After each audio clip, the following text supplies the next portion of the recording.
अस्सलामु अलैकुम दोस्तों। मैंने जो पिछले वीडियो अपलोड करी थी हलाला निकाह पर, उस पर मुझे कुछ कमेंट्स आए थे।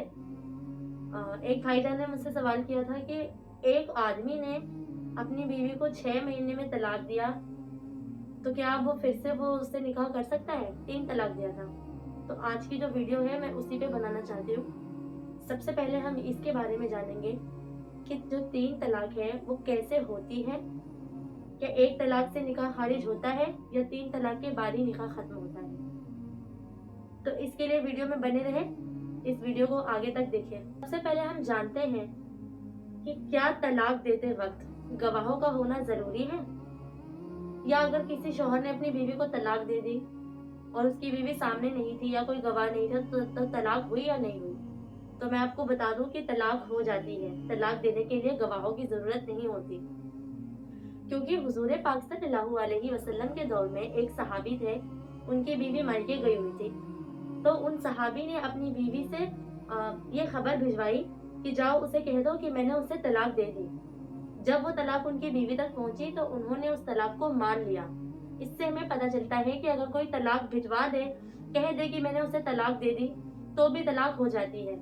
और ऐसा नहीं है कि 3 तलाक देना ही जरूरी है, 3 तलाक देने के बाद ही निकाह खारिज होता है।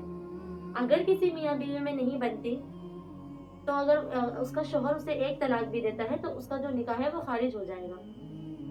इस्लाम में बताया गया है कि तलाक लेने से पहले अगर किसी मियाँ बीवी के बीच में कोई बात में बहस हो रही है या कोई लड़ाई हो रही है, कोई झगड़ा हो रहा है, तो सबसे पहले घर वालों से मशवरा लिया जाए, किसी बड़े से मशवरा लिया जाए, और फिर भी लगे कि हम साथ नहीं रह सकते, तब वो तलाक का फैसला ले सकते हैं।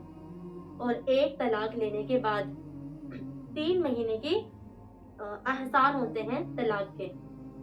3 महीने यानी औरत के 3 हैज, जो मेंस्ट्रुएशन होता है, मेंस्ट्रुएशन साइकिल होती है, 3 हैज तक आपको 3 महीने तक उसकी वो करनी पड़ती है, निकाह की एहसन पूरी करनी पड़ती है। अब इसके दौरान अगर इस 3 महीने के अंदर मियाँ और बीवी के बीच रजू हो जाता है, इख्तिलाफात खत्म हो जाते हैं और शोहबत हो जाती है, तो जो जो तलाक होगा वो उसी वक्त खारिज हो जाएगा। तो सबसे बेहतर तरीका ये है कि अगर कोई शौहर अपनी बीवी को तलाक देना चाहे तो वो 1 तलाक दे दे, 3 महीने के जो एहसन होते हैं उसे पूरा करे और एक दूसरे का निकाह खारिज हो जाएगा, खत्म कर दे।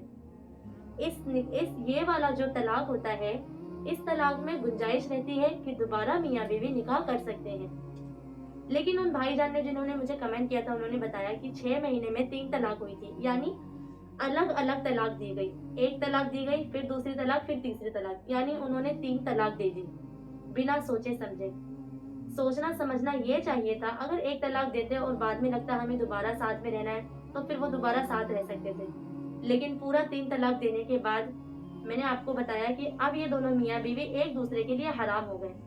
तो अब आप लोगों के लिए एक ही रास्ता है, आप अपनी जिंदगी में आगे बढ़े और वो जो खातून होगी वो अपनी जिंदगी में आगे बढ़ेंगी। अब इसके लिए कोई कंडीशन नहीं है। अब इस पे अगर खुदा ना खास्ता उस औरत ने कभी निकाह किया और बाय चांस उसका शौहर मर गया, तब जाके अगर हो सकता है कि आपका निकाह दोबारा हो सकता है, वरना आप निकाह नहीं कर सकते। इसीलिए इस्लाम में बहुत बेहतर तरीके से बताया गया है कि तलाक देने के बाद, 1 तलाक देने के बाद जो है, आपको वक्त मिलता है 3 महीने का सोचने के लिए कि अगर आपका रुजू हो गया तो आप साथ में रह सकते हैं।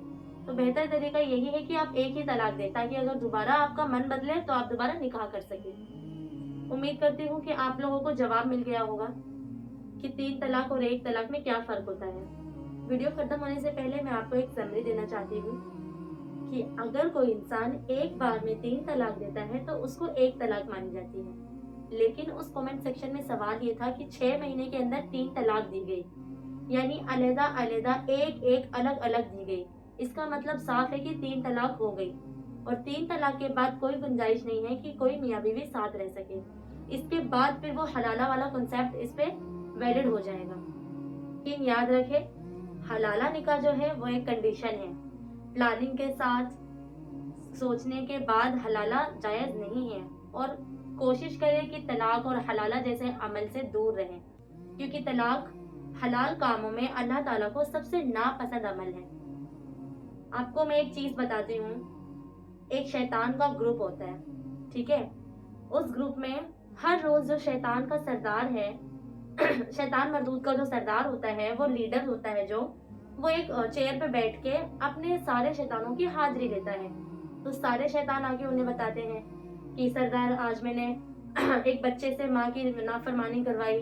फिर कोई कहता है कि आज मैंने किसी को नमाज में भड़काया, इधर उधर सारी चीजें बताता है। तो जो सरदार शैतान होता है वो कहता है हाँ अच्छा किया, हाँ अच्छा किया। लेकिन जब कोई शैतान कहता है सरदार मैंने मियाँ बीवी की लड़ाई करवाई, तो वो जो शैतानों का लीडर होता है वो अपने पैरों पे खड़ा हो जाता है और कूदने लगता है कि ये किया तुमने, बहुत अच्छा काम।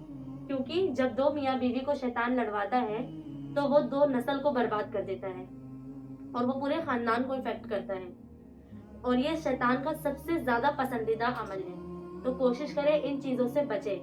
इसीलिए इस्लाम में अल्लाह ताला ने हर चीज में आसानी दी है, यहाँ तक कि तलाक भी सोच समझ के देने के लिए इसके कई सारे कंडीशंस भी रखे हैं। लेकिन लोग गुस्से में आकर तलाक दे देते हैं और बाद में फिर पछताते हैं। इसीलिए कोई भी कदम उठाने से पहले एक बार जरूर सोचें। उम्मीद करती हूँ आपको वीडियो अच्छी लगी होगी। अगर आपको ये वीडियो अच्छी लगी तो इस वीडियो को एक लाइक, एक शेयर जरूर करें। ऐसे ही और नॉलेजेबल वीडियोस के लिए मेरे चैनल को जरूर सब्सक्राइब करें।